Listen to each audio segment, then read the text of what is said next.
Howdy folks, and in today's video I'm going to be giving you the best solar warlock build you're going to want to be running during Lightfall. This does include the new fragments either added or changed in this build. Now before we get into this build, I want to do a quick self-promotion here for my Twitch, and if you could just go down to the first link in the description or just search up this name on Twitch and go follow it, or just come in whenever. I will be streaming Lightfall on launch and the day 1 raid race. Thank you. One more note before we go into this build. I will not be including any mods in this video as we do not have full access to the mods yet, but as of today they did release the artifact mods for this season, so we will be including those. Now starting out with the most basic part of this build, it is going to be another starfire protocol build, which might be boring but is getting a lot stronger in this upcoming expansion. Now first of all, let's start out with the aspects, and we are going to be using Icarus Dash along with Touch of Flame. Now the reason we use Touch of Flame is because this is what gives the fusion grenade its double explosion, doing twice the damage of a normal fusion. Now as for Icarus Dash, this is more of just so we can have movement on a solar warlock. Now I know a few people who did like to use heat rises with this build, but considering one of the new fragments coming out with Lightfall, you will not need to use it for the cure / healing. So just stick with Touch of Flame and Icarus Dash. The melee will be up to you, but you want to be using Empowering Rift. This is more for the neutral game, so that way you're able to get your grenades back faster without having to waste your well. Along with that, getting kills with your fusion nades will allow you to get your Empowering Rift back instantly. This is thanks to one of the benefits of Starfire Protocol. Going on to the fragments, first one we're going to be going up with is going to be a new one coming with Lightfall, and this is going to be Ember of Resolve, as what this fragment does is that it heals you on grenade kills, which is going to be very strong with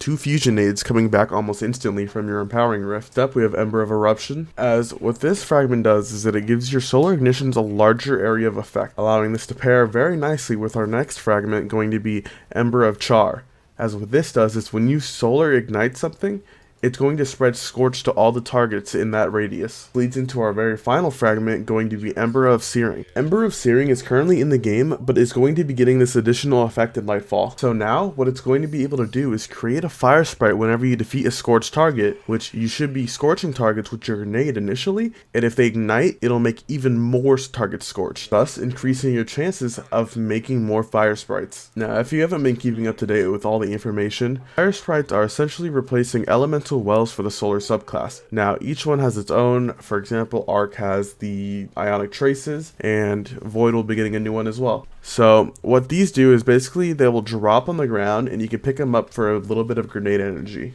Now, because you will be getting your grenade back so fast anyways with this build, you really don't need fire sprites for most situations. Because they've released the artifact mods coming with next season, one of them is going to be called Solar Surge. Essentially what this does is gives you armor charge on every time you pick up a fire sprite, which you should be making tons of them with this build. With this new armor charge system, we have a kind of brief idea of what we can do with it. It's going to be similar to Charged with Light that we have currently in the game. We'll need to get more hands-on with it before we can actually make a definitive build centered around these mods. So stick around for future builds with armor charge systems. Now keep in mind, this build is mostly hypothetical as we have not had hands-on with any of the new mods or changes yet. But I hope this video at least gives you a good understanding of how the gameplay loop will work for this build. If you enjoyed today's video, please leave a like, comment, and sub. That would be greatly appreciated. Thank you.